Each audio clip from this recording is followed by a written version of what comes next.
I want to thank everyone for coming. Today's talk is from Chris Rackauckas.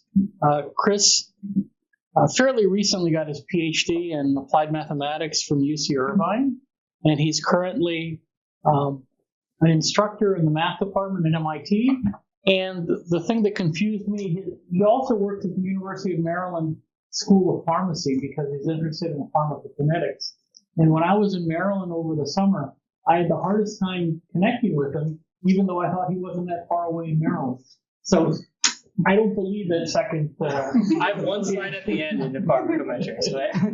So he'll be talking about Julia and related things. So thank you very much.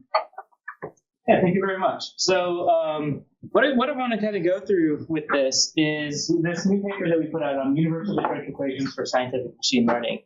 And the hypothesis or the basis behind all of it is that, the one takeaway is that the major advances in machine learning were really due to encoding more structure into the model, right? And so what we want to do is, what we really want to do is we want to look at problems where we don't have the correct structure from before and kind of analyze it and say, how do we add real structure that we know about to the models that we're doing to be able to improve the learning, right? And what we want to start with is basically say, this idea of adding structure isn't new, right? This actually comes from ideas like convolutional neural networks, right? Where what a convolutional neural network did was it said, well, you could think about a picture as just a vector of numbers, but a picture is not a vector of numbers, right? If you are to the left or if you're a pixel to the left or to the right or above or below, those are more similar to the pixel in the middle than a pixel way over on the other end, right? So why would you use a neural network that treats all of your numbers the same? You should be doing something like taking squares and then saying like, oh, maybe the average of this square is some quantity of interest, right? And so that's exactly what a convolutional neural network is doing. That's the convolution operation, right? It's just the structure of picture or structure of spatial information is what was added to the convolutional neural network. And suddenly you say, oh, now image processing is solved by deep learning, right? So really, it wasn't just a step to say, deep learning didn't solve it on its own. We added the information of how pictures work, how spatial information works, and then it was solved, right? And so maybe we should be doing something like that to be able to make machine learning work better within scientific disciplines, right? And so then the leading question there is, what is the structure of science, right? So if we want to embed the structure of science into our deep learning framework so that way it works better, we need to figure out what that structure is.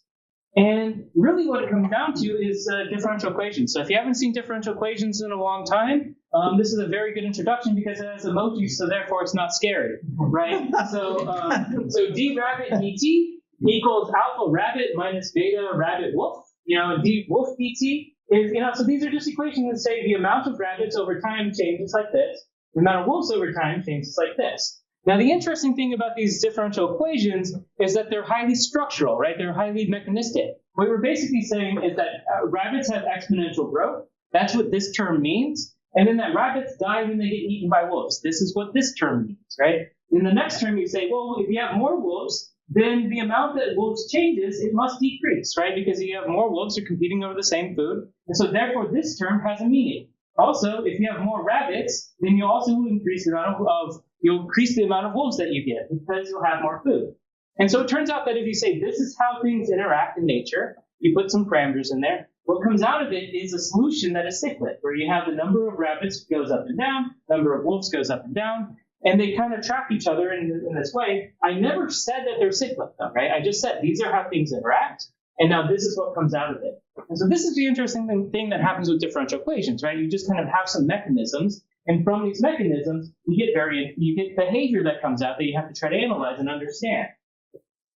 And these structures get really deep, right? So if you actually look at what's going on right now in systems biology, you don't just, there's not just observations going on and someone drawing a picture. There's a lot of math in the background, right? So when people are saying, like, oh, my RA turns into RAN, and then it binds with this binding protein, et cetera, right? Well, you actually get out of these kinds of systems are these chemical reaction networks, where what we have as our underlying information is this differential equation, right? So this differential equation tells us about the structure of how RAR is upregulating the change in the amount of RAN, right? And so if you actually look at these system biology literature, you won't find data, right? You won't find homogeneous data that is like 100 million points saying that this thing is true.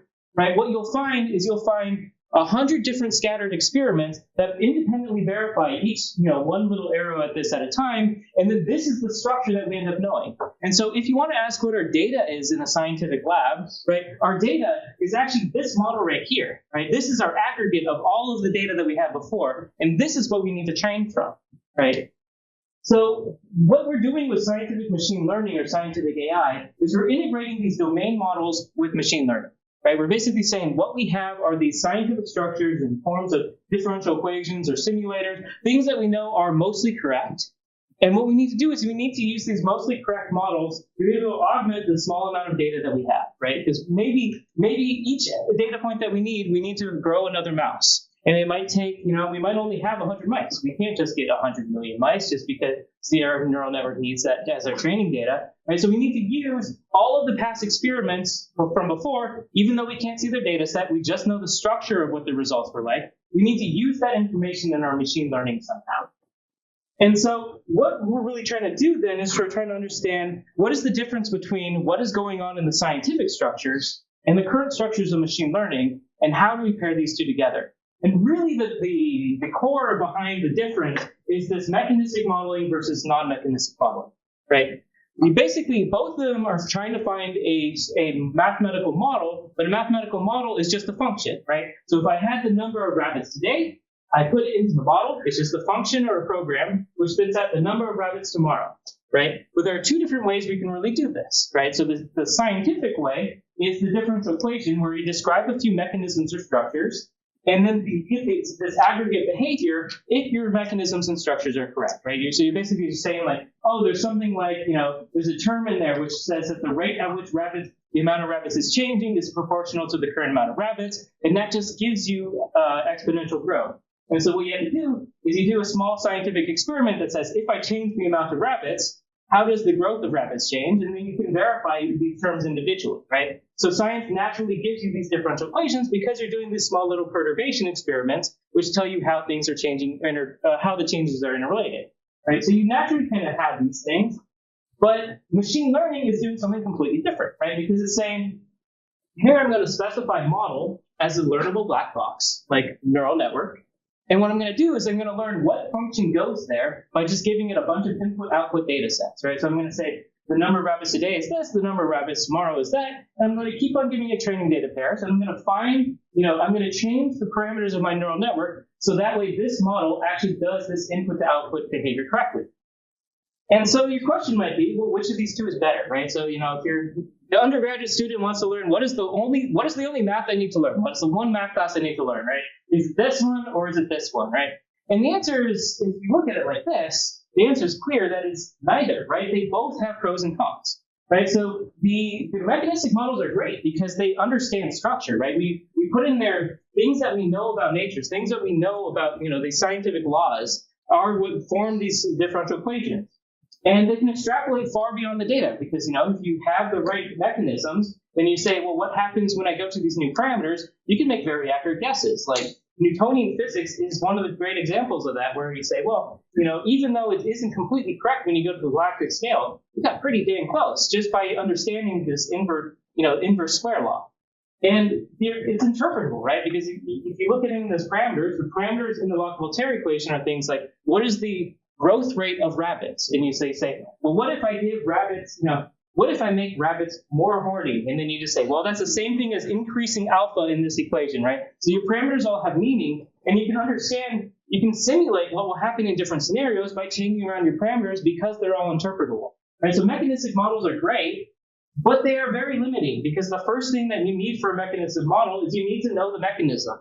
And, what is the mechanism for how, what's the mechanism for how the movies that you've watched in the past is going to change what movie you're going to watch in the future, right? The recommendation problem in Netflix. Where do you even start with building a differential equation for that, right? If you don't know anything about mechanism, you just can't do mechanistic models. And so the word non-mechanistic models are great is that if you don't have any model to start from, but if you just have a bunch of data, you can generate the model itself from the data. And so these are two very different things, right? So one of them, you can come with a lot of prior structural knowledge, and with very little data, you can extrapolate well, you can have all these nice properties, but you need to know a lot about the structure of your problem in order for this to work. And on the other hand, here's something that requires you can just walk into there with just data and have a working model in time as long as you've had enough data.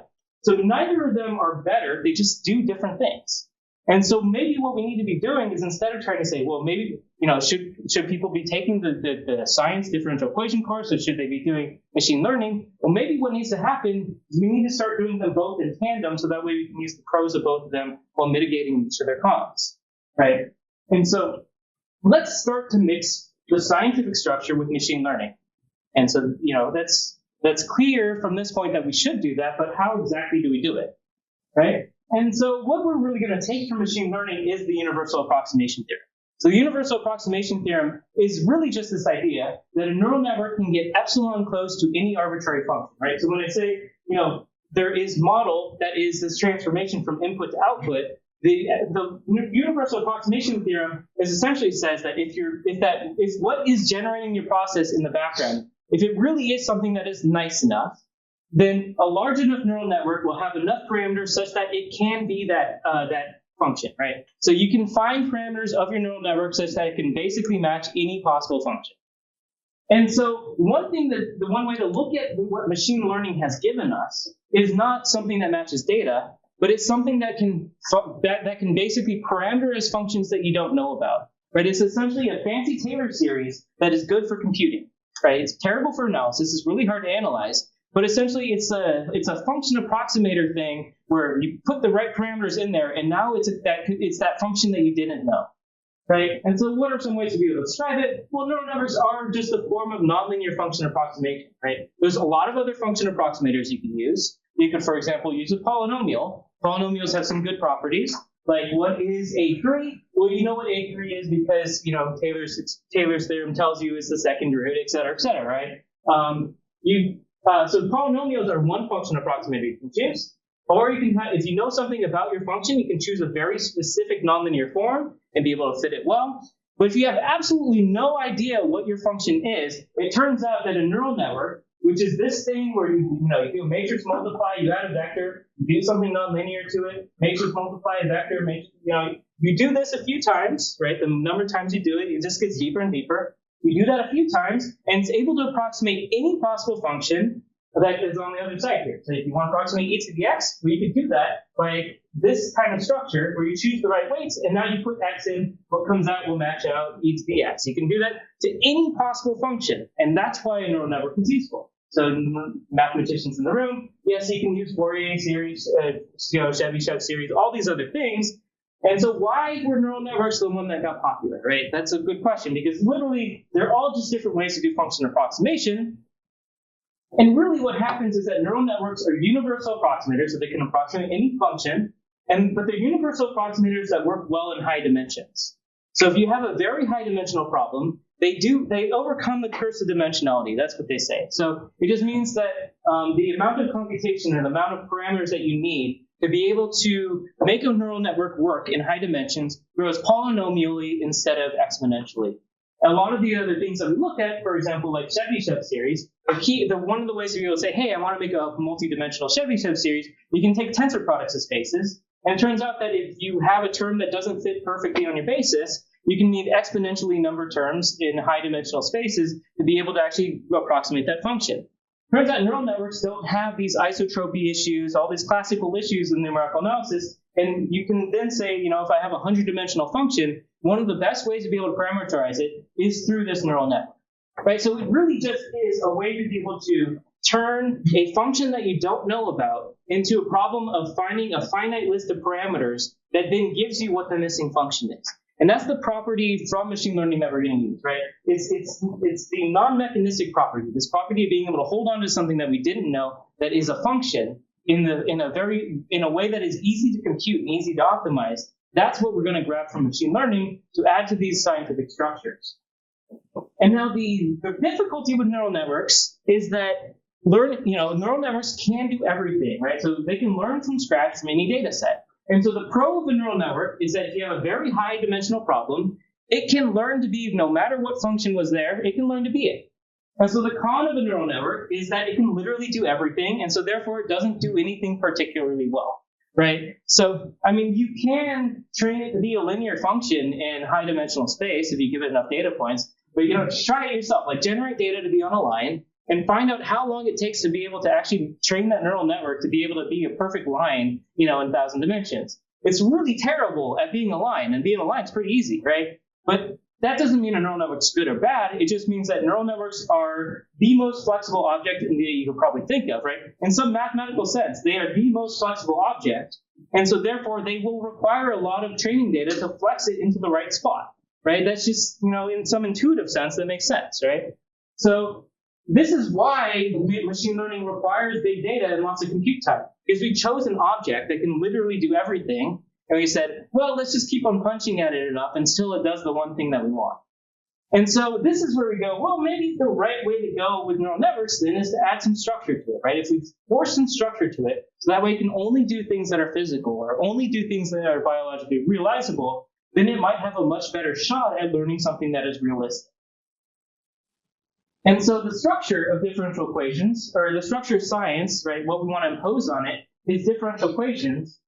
And what we really have is a tool for learning functions. So let's put this tool for learning functions inside of differential equations. And this is where we get to things, the universal differential equation, right? So the simplest form of a universal differential equation is the neural ordinary differential equation. That's kind of our starting point. But what we say is u prime equals f, and let f be a neural network. So what does that mean, right? What it means is that now f is any possible function that is described by this finite list of parameters, right? It can literally be any possible function, and we can move these parameters around such that it will act like that possible function. And so what we can do then is we can say, well, what it's actually doing is it's trying to learn what the missing function on the right-hand side was that would give us the solution to the correct time series. And you can see now, we have this thing in Julia, which, in 30 seconds, it gives you a solution, or it's able to train these neural differential equations, be able to, find out like, oh, right now this is my prediction, given my current ODE. And then what it will do is it will keep on changing the parameters that define the f of the ODE until it finds the right time series to be able to line up with the data, right? So this is something that's not learning to be a time series predictor. It's learning to be the function that defines the differential equation, and then when you solve that differential equation, it will give you the correct time series, right? That difference might seem slight, but if you're someone who's in the room who has some numerical analysis background, then you might instantly see that difference is very crucial, right? Because once you can hold on to the function f, you can do things like analyze its stability, look at its phase plots, like all these things that you know from dynamical systems, you can now do to something that was unknown, right? Because you can now parameterize the unknown as a function.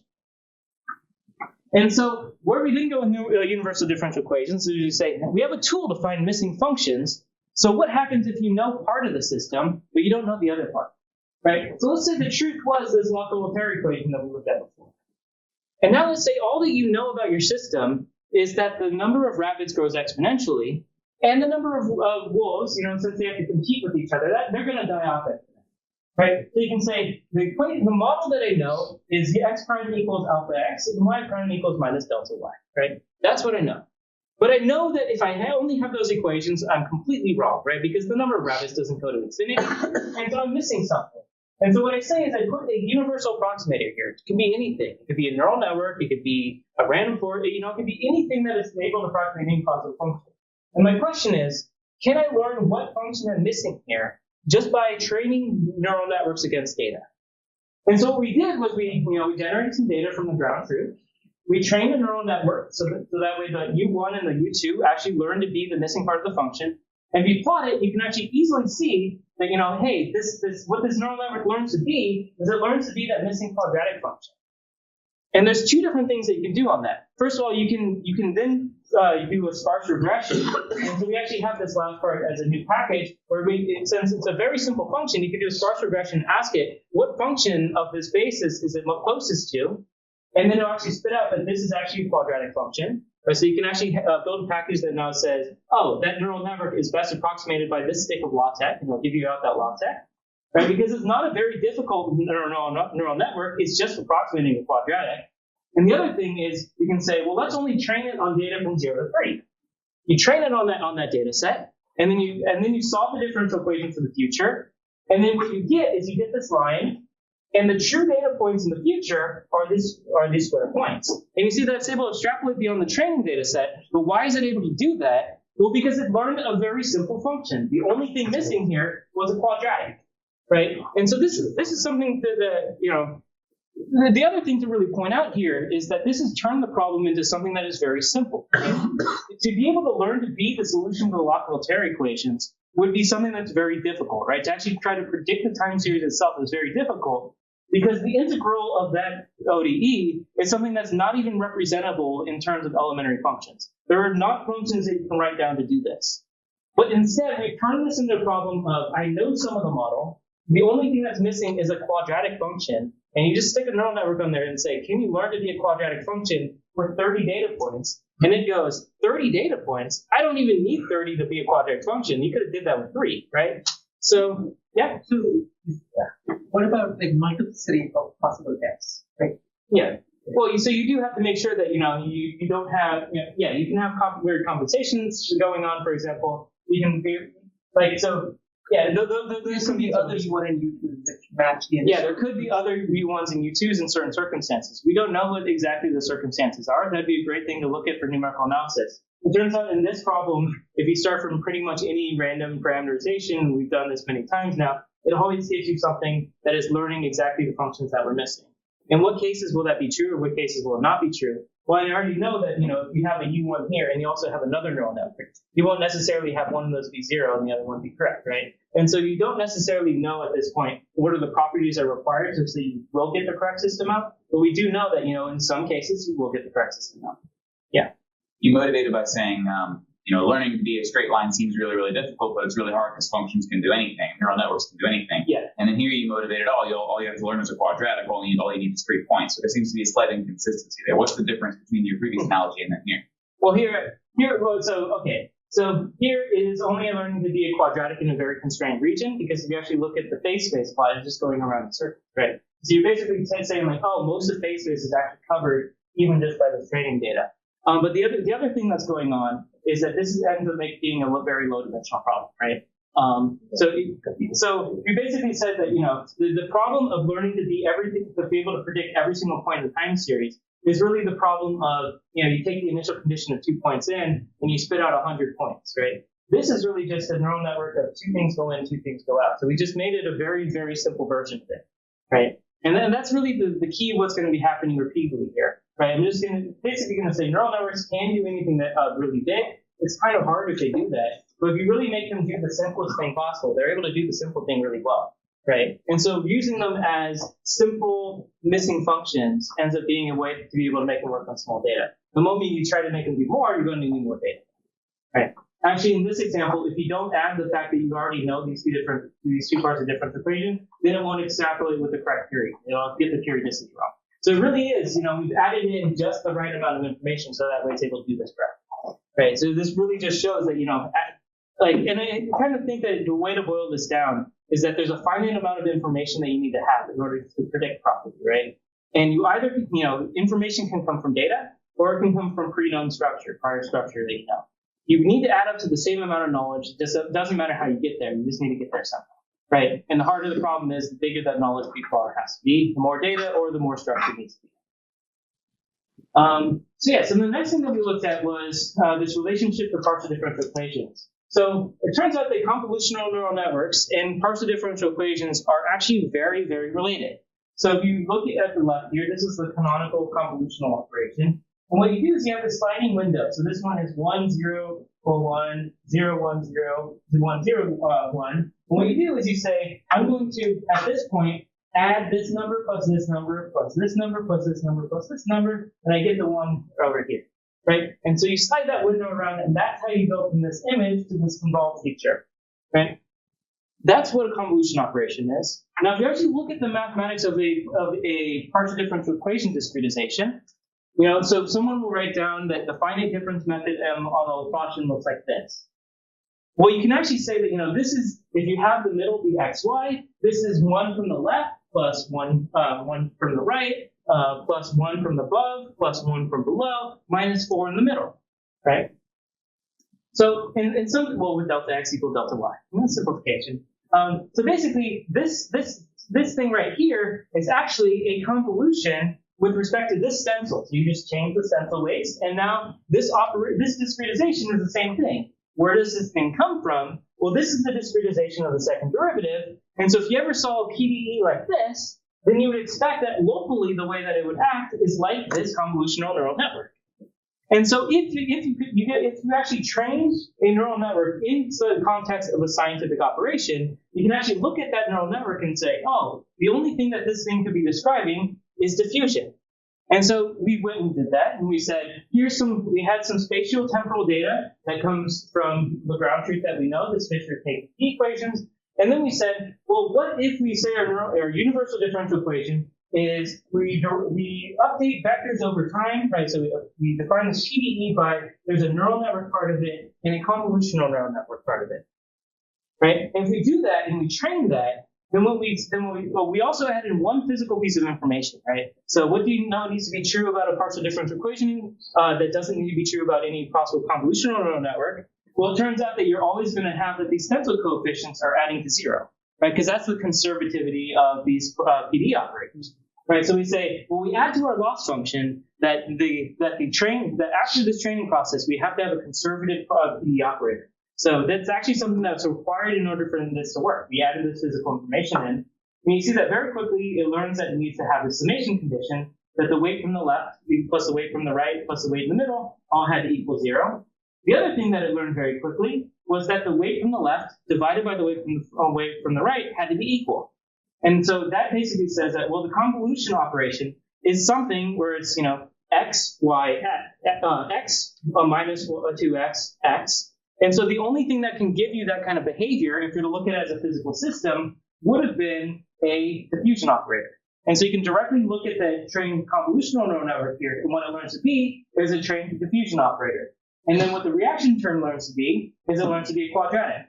And so just by saying I have spatial temporal data, and I want to train it in this context by putting the convolutional neural network and a neural network here, you can then say, well, what did it learn? Well, you can look at the weights of the convolutional neural network and see the only thing that would have these kind of central operations is a diffusion equation. And the only thing that would have, well, what does this look like? Well, it tells me what the semi-linear form of it is, and that means that the nonlinearity added to it was a quadratic. So by changing it into this form, we can then interpret back what the PDEs had to have been that would have generated this kind of data, right? And how would you? Yeah. How did you enforce the conservation law? Was it in the loss function? Yeah, so we put it in the loss function. We just said, oh, the sum of these things is part of the loss. You can also impose it structurally, though, right? You can basically say that weight number 2 is equal to weight number 1 plus weight number 3, right? Or the opposite of them, right? And that actually makes it more stable. So in our things since this paper, we've actually been imposing more things structurally because it stabilizes a lot more. But yeah, either way, you can do this. Right, so you basically, and I will just note again that had to be done in order for this to work, right? The student came to me and was like, this thing isn't fitting. And I looked at it and said, well, the reason why it's not fitting is because the PD that you're trying to learn is non-conservative and you're going to infinity before the end of the equation. You can't propagate something that hits infinity. We force it so that way this thing is going to be true. Then we can keep on back propagating it and it stabilizes it in a way that they can then learn to be the PD. Right? And so by putting things into the context of the PD and putting the right structure into our equations, then we learn something in a way that is then interpretable back to the PD. And we learn something that, with just 30 data points or something in each point in space or each point in time, then we're able to learn this PD quite easily. Because we've imposed the structure that needs to be there, right? By saying that it has to be a convolutional neural network with a neural network, we're basically saying this is a semi-linear PDE. What semi-linear PDE generated the data, right? And so some of the other things that we've been looking at are, for example, stochastic differential equations. So if you have data, but you not only have the mean, but also have the variances at each point, you can then say, well, I'm going to learn a stochastic differential equation that recapitulates the time series. And one of the interesting things that comes out of learning a stochastic dynamical system is you might know that some of these properties, like dynamical systems might have a tracking cycle, right? And so if you ever get far away from that cycle, you'll naturally keep on coming back to it. And so if you ever got too far away from this natural cycle, he will always keep on going back to the same spot. And so the variances of these predictions can't grow very fast, right? Because their trajectories, if they ever diverge too far, would keep on coming back. So this is a form of a way to be able to then learn something that will extrapolate in the future without making the variances diverge like a linear model would. And because it has the same properties of these dynamical systems that keep on pulling things back to these dynamical attractors, right? And so embedding neural networks inside of scientific simulation can, these are all examples of it being used to be able to find the dynamical system or be able to predict properties of it in the future. The other interesting thing that we found is that we can use this to actually accelerate scientific simulation itself, right? Which might be one of the things that a lot of people in the scientific computing department might work on.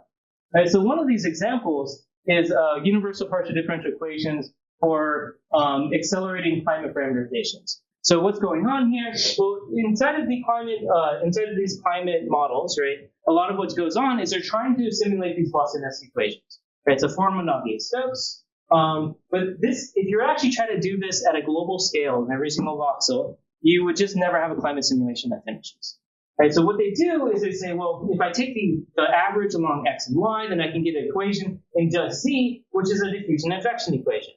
It turns out that diffusion advection equation requires that you define a function in here. You don't know what that function is, and so you get a cascading set of infinitely many one-dimensional PDEs, because there's no way to be able to describe a three-dimensional PDE with convection in terms of one dimension, right? It's just impossible. But you can come up with a function approximation, so people did this by hand. But if you're catching on with what's been going on in this talk, here you have a function that you didn't know, and you have some climate data. And so you can say, well, maybe a better thing to do than trying to come up with a linear quadratic approximation by hand is you just make this missing term of the PDE be a neural network, and you train the neural network in this context, and it will learn to be this parameterization. And we show that not only is this possible, but if you do this, you might think that maybe using a neural network will slow things down, but you still get a 15,000x acceleration over trying to solve the original equations by learning this approximation to it if you only cared about the solution along this one dimension, right? And so basically what this is saying is we already know a lot of things from science about how certain equations are related. It's just sometimes the analyst can't prove what certain functions are, right? So you have these closure relations that have to be imposed. But these are perfect spots to actually just say, this is a nonlinear function that I didn't know, replace it with a neural network and just train that with the data that I have. And there you have a nonlinear closure relation, which is data-driven, but still captures all the scientific structure that you had. And then we also show that, a lot of these examples have been on PDEs. You can also accelerate small differential equations. So here we started with a system of six differential algebraic equations that describe the movement of a non-Newtonian fluid. And what we did was we said, well, can we find and approximate the standard way that this is done? Is you can get a cascading set of ODEs to approximate this DAE, and then you can say, well, what are the linear parameters that go here, such that I have a good approximation? But any linear approximation, anything that you had an approximation before, you can say, well, maybe the better approximation is I replace parts of this with neural networks.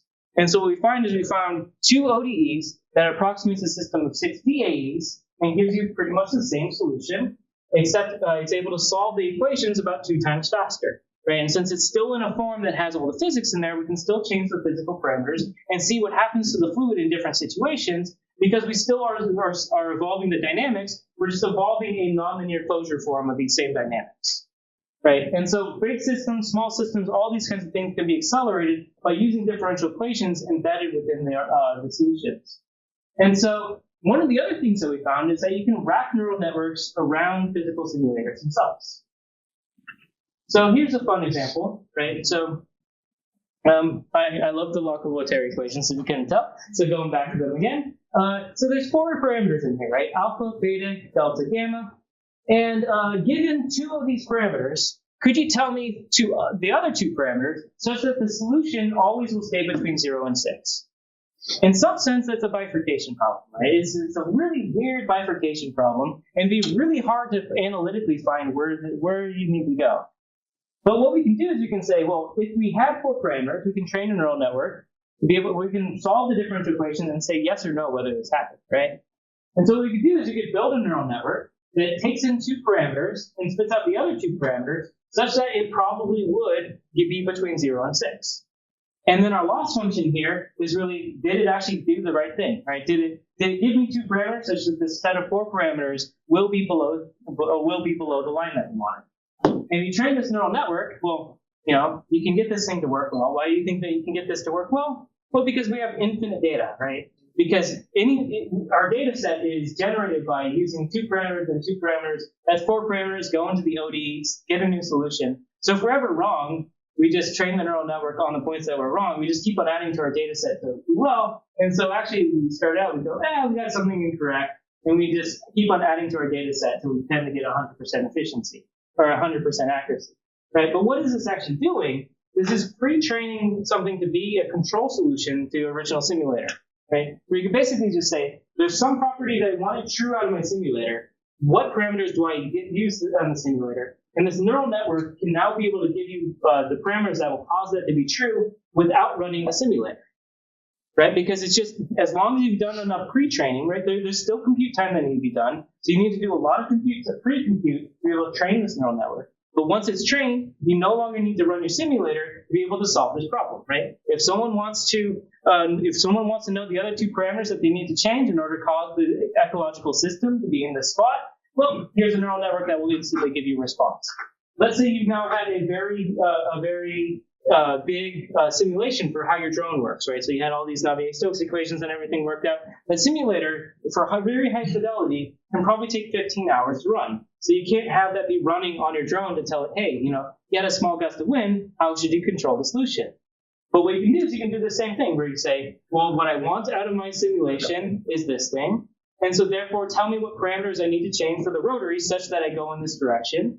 And then you can do all this pre-compute and train the neural network. And now you basically have trained a neural network to know enough about your simulation to cause the control in real time because you basically use this neural network to pre-compute and pre-train how it should be acting.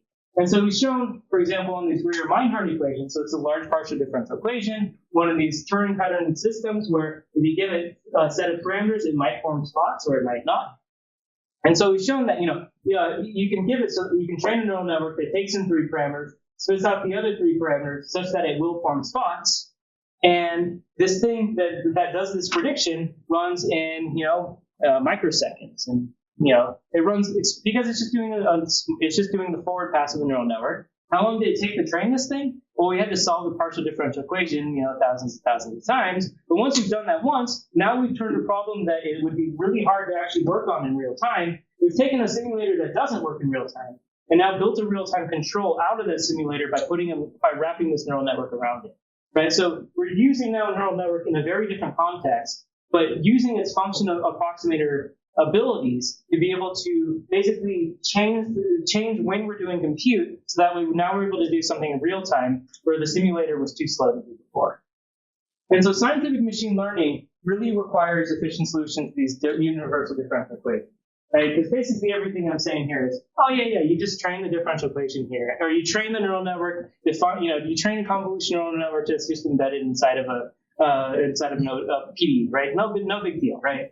But really, what came down to mathematically was we need to be able to train these things, and so the packages to do this all exist within the Julia language because we built them to do this, right? And so you'll find that there's this DiffEqFlux.jl, which is really what we built on to do the scientific machine learning in Julia. And it allows you to do universal ODEs, universal SDEs. We're releasing next month. It can also do stochastic delay differential equations. It does differential algebraic equations. So, for example, if you want to impose that your solution has to have constant energy or live on a certain manifold, certain constraint equations, you can impose those through a differential algebraic equation.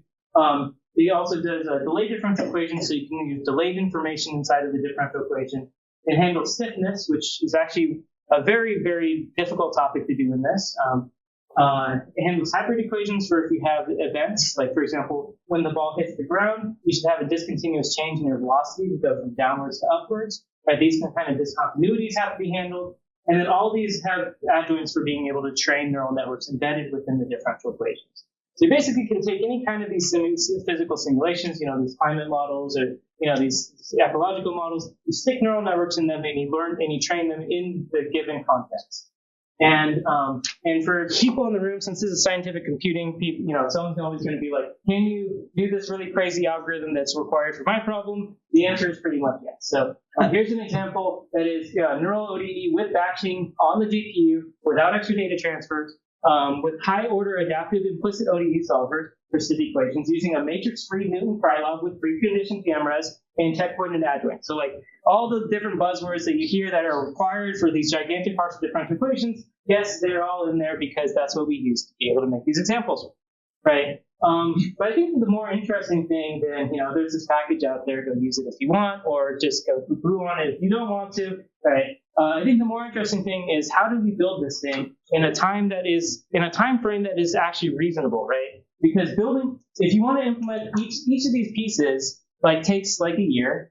And so if you wanted to then if you then wanted to then say, oh, I want to do this in TensorFlow, right? You have to go re-implement every little detail in TensorFlow. So how do you get here without actually having to re-implement everything for your neural network library, for each new neural network library that comes up, right? And so I forgot that, so we also have things like automatic sparsity detection, so we can analyze your code, find out what the sparsity pattern is, and then specialize the Jacobian calculations on it, with all sorts of extra things. So if you want one tutorial to look at, we have an advanced ODE solving tutorial which says, here's how we can look at your problem, automatically change it to symbolic form, calculate symbolic, all these kind of fun things.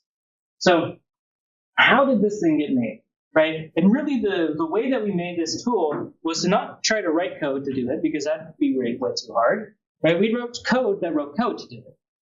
And so this is what we really want to describe here is, why do we do this all in Julia, and what is this science of code generation? This is another takeaway point kind of thing. What we'll be describing here this code generation tool is actually something that you can use much more generally across scientific disciplines, and we haven't really seen it done very much in scientific computing. So I'm curious to see if more people come up with new ways to do this.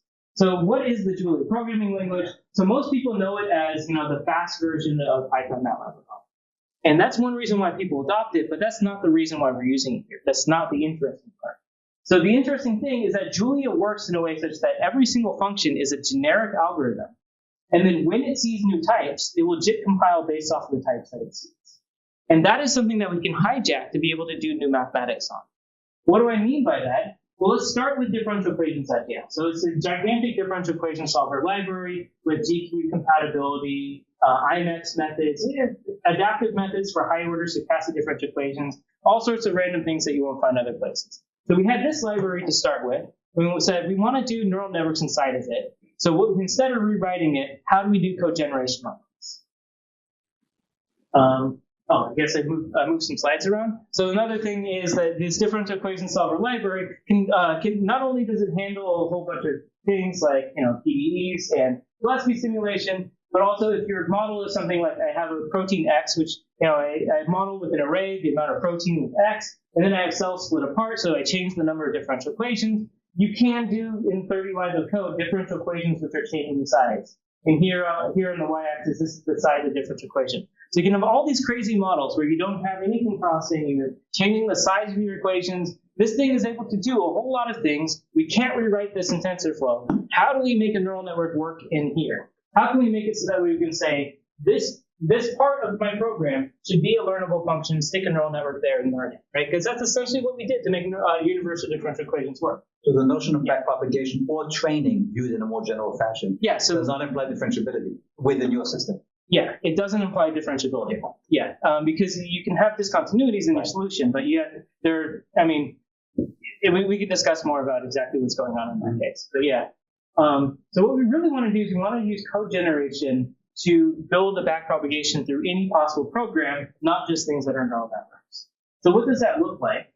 So what we want to do is we want to have a generic algorithm, A of x, y, given t, where once we know the type t, we can generate a program, right? So this might seem abstract, but you actually do this in your head all the time, right? So for example, 2x plus y squared is not a meaningful mathematical expression, right? It looks like one, but it means something different on the integers than it means from the rational numbers, than it means from the real numbers. It means something completely different on quaternions, right? But you still understand in all those different contexts, what this mathematical function is, right? So in some sense, you have the generic form of the mathematical algorithm, and then you have the form of that mathematical algorithm in its concrete type system, right? In its concrete, once you know the types of all your elements, then it actually has a well-defined operation. And so what Julia is actually doing, it is working mathematically just like that. So when I write down f of xy equals 2x plus y squared, it actually is keeping a generic form of my algorithm that isn't actually computable. And the moment I say f is equal to, the x is equal to a float 32, and y is equal to a float 32, what it does is, so here I'm saying code LLVM, show me the generated LLVM code, basically the LLVM assembly. You look at this assembly, it builds you an assembly which is built off of, I know they have two 32-bit floating point numbers in, and it does exactly just the float 32 operation. Okay. When you put float 64s in there, then it's generating code specifically for float 64s. So this is the key to Julia, this multiple dispatch, and this is why it's actually fast, right? It's doing this propagation of what the types are. So it's saying, if my types are these, then my types are the next step are these. And then behind the scenes, it's building a statically typed code. But what I'm going to say next is that you don't have to do this. This is not just a tool for making code fast. It's also a tool that you can use to do mathematics on itself. What do I mean by that? Well, let's look at automatic differentiation. So numerical differentiation, we know numerical differentiation is bad, right? Now, how do we do better than numerical differentiation? Well, if you do a Taylor series of, so let's say f is a real function, x is a real value, and then we put in to our real function this complex number, x plus ih divided by h, and then take the imaginary part, you can show by a quick Taylor series expansion that this thing is an approximation to the first derivative that doesn't have the same issues as numerical differentiation. And the reason is because you never have your small values touch your big values because they're actually kept in different dimensions, right? Because this is 64 bits, this thing is stored in the computer as 64 bits and 64 bits, and they don't ever merge together, right? And so basically what you can do is you can say, well, maybe if I just change my arithmetic, I can calculate derivatives at the same time that I'm using the forward pass to my program.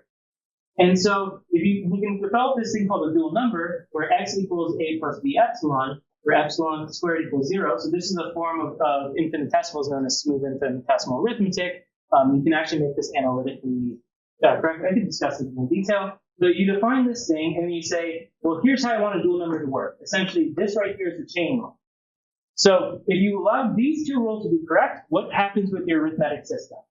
Well, it turns out that if you add two dual numbers, then you get x plus y and you get x prime plus y prime. So hey, this is, if x was the real value, y was the value, x was your previous derivative, y was your previous derivative, this would be this is the derivative of the sum of two things.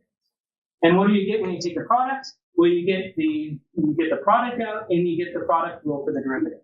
So it turns out that if you do this type of, if instead of doing your original arithmetic, if you change to this arithmetic, then not only do you compile a program that calculates your solution, but you calculate a simultaneous part of your program, or you compile a simultaneous part of your program that also computes the derivative, right?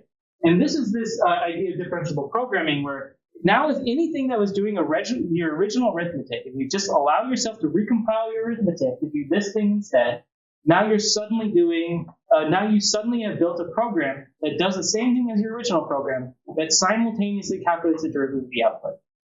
Right? And how do you do this in Julia? Well, since every single algorithm in Julia is just gut type to be a generic algorithm, you can take any arbitrary package that is written in pure Julia code, you can stick a number type that does this thing in it, it will recompile all of its steps to do this arithmetic, and now it will be something that calculates both its original value and the derivative of the values with respect to the parameters, right? And so it's just a code generation tool that gives you all these differentiation tools. It's a fancy form of operator overloading. Yeah, it's a fancy form of operator overloading, exactly. And it's operator overloading that's done in compile time and then lots of nice things, right? And so so basically what happens is that, if you just define new arithmetics, you can get all these kinds of backpropagation out. You can also define other types of adjoints. I won't go into detail on all the adjoints, but this is really the core of something that's interesting that you can then see how you can use if you can go to an algebraist and ask them, like, what are some cool algebras that you know? And suddenly cool new algebras might give you something cool in a program just by recompiling it. And so what I want to end here is, we mentioned a bunch of things with neural networks, but what are some other ways that you can use this code generation tool, this code generation idea, to be able to solve mathematical problems? So here's one. Here's one that was invented by itself, right? So because people sometimes ask, like, did it really invent itself? I like to put someone on the Julia discourse, right? This community where we talk about, using different packages. So what someone did was they created this measurements.jl, which is a package for number types that have uncertainty propagation. They put that number type into DifferentialEquations.jl. And suddenly DifferentialEquations.jl became a differential equation solver with uncertainty propagation. So how does this thing work? Well, what it does is it defines your arithmetic in such a way that if your original value was a normal distribution, then you apply f to this normal distribution, what is the approximate normal distribution that would come out? You can do a quick Taylor series expansion and be able to show what would your mean be and what would your variance be. And so on all these primitive functions, you can just say, the sign of a normal distribution will have, with this mean and variance, we'll have this mean and variance. Now you just say, I'm going to recompile my whole program automatically to do this arithmetic because the value that you put in was a measurement value. So then every single step of the program will do this, and then the output will be something with error bars, even though it didn't have to do any sampling or anything. Does it actually work? Well, yeah. So does it actually work? So this is what it looks like, right? So without any change to the packages, you say my parameters are gravitational constant with some certainty, length of the pendulum with some certainty. You define the ODE, right? This is no different than the normal usage of DifferentialEquations.jl, except here I put some plus and minuses. And then you solve the differential equation. Right, and what it will have done is it will have recompiled the differential equation solver, such as doing this uncertainty propagation at every single step. And if you compare it to the analytical solution of the differential equation, you see that not only does the numerical solution line up, but also the error bars line up right on top of the equation. So basically, this is there's no sampling going on, no Bayesian thing going on. This is, hey, here's a good arithmetic for doing uncertainty propagation. Now that we've recompiled our entire code to be able to do this operation, now it's just doing uncertainty propagation through something that's a very nonlinear operation. And so another one that might fit better into scientific computing land is, you probably talk to all your grad students all the time, like, the right way to do partial differential equations is with Sobolev spaces, right? What is a Sobolev space? Well, it's a function space for representing functions. It's a way to represent functions in a function space as these L2 functions are now just kind of a form of a scalar, right? You basically just say, well, if I had an expansion, you can think about f in L2 as an infinite length vector, right, with just the Fourier coefficients, right? And there are many different ways to be able to parameterize these function spaces. But really what you do with this is you say, well, now I can represent functions inside of a Banach space, right? There's an algebra on these Banach spaces, right? Because, f plus g is also a function in the space. F times g, right? You just have to work out how you would change around these vectors to give you the mathematical operation. But you can just basically say, well, if I have a representation of a function, I can define an algebra that gives me, multiply two functions. What is the sign of this original function?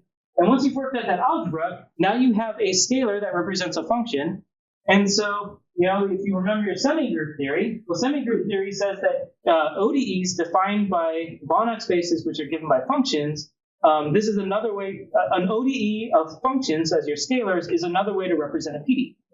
So can we use this to be able to build a PDE solver on its own, right? Can we just take an existing ODE solver and recompile it to solve a PDE? And it turns out you can. So Approximate defines this function type, this fun, where what it does is it represents an arbitrary function by its coefficients in some discretization space. So it's a lot like ShebFun, right? If you know about ShebFun. And what you do is you say, well, what I can do is for the ODE solver is I let one of these scalars functions be the initial condition to my ODE. I define the ODE for the PDE, right, for how it evolves. And once I do that, then you just stick it in there, and then ta-da, now it's solving PDEs because but because those are the same thing as ODEs where your scalars are functions, right? And so essentially all that we did was we used this compilation trick, the same thing as before. We defined an arithmetic on a new space, and then by recompiling to that new space, now we get something that is probably the first majorly used, adaptive space plus adaptive time pseudospectrum method. right? Because it's adapting in time because of adaptive ODE solver. It's adapting in space because this function type was made to choose the number of coefficients it needed such that it would be able to hit a certain tolerance in the function that's approximating. So every single step is adapting in different ways. We never really coordinated how to adapt. It's just, you put the two together, it recompiles, and it does this thing. So composable software is really the tool that we might need to get beyond handwritten software, because there's no way that every single time someone comes out with a TensorFlow 2, Swift for TensorFlow, we just say, hey, let me rewrite my entire climate simulator into Swift because, that's what Google said to use now. But that's not going to happen. But if we do things like this, then we can say, well, the new climate simulator between MIT and Caltech is written in pure Julia.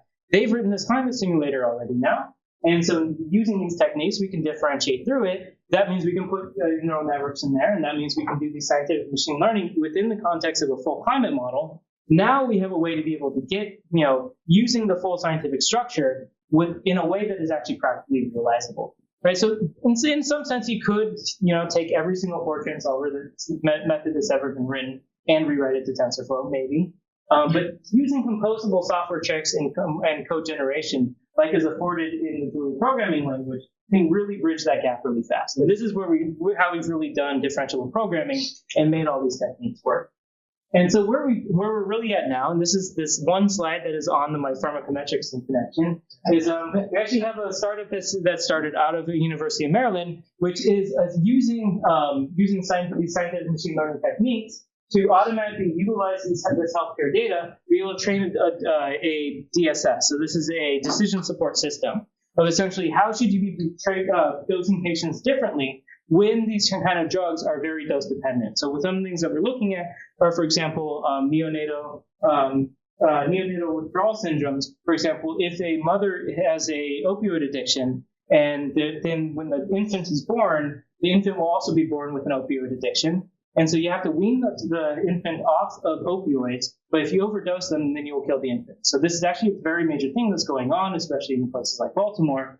And it turns out that everyone's metabolism is different. And so this amount that you have to hit that is perfect for each individual is completely dependent, but a very small range. And so by automatically learning how the pharmacometric equations should be different depending on different individuals by using their healthcare records, right, we can both keep the science that we know about pharmacokinetics while simultaneously utilizing the tools of deep learning. And so we're actually putting this into practice.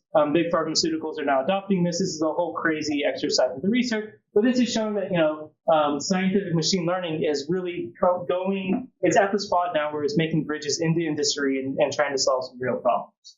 And so what I want to lead with is that machine learning can greatly be improved, right? And what are some ways to improve it? Well, at least in the context of science, we can use the scientific knowledge that we have, and we can use all the knowledge that we have in numerical analysis. So what I showed was machine learning with scientific knowledge is these neural networks inside a differential equation, right? These universal differential equations with these nice properties of being able to essentially impose all the structure that we know, but then use a neural network for the functions that we don't know and be able to use simultaneously the pros of the two approaches. But how can we kind of get there? Well, the last kind of detail is that we might need to be working on composability of software because we need to be able to differentiate through very arbitrary codes in order to do this kind of scientific machine learning. And so where we're going to keep on going is making bigger and bigger simulators, these pharmacometrics methods, these climate simulators, and showcasing how to be able to impose more scientific knowledge and learn more in these contexts. So, for example, if we have an entire weather model that happens to be differentiable maybe in next month, then maybe we can do something like change the way that we're doing these parameterizations, and the things that are non-physical parts, we can maybe make better nonlinear approximations. And certain things like that, you can then say, I'm using all of the information I have to then improve my simulators with this deep learning embedded within a scientific simulation process. So thank you very much. Do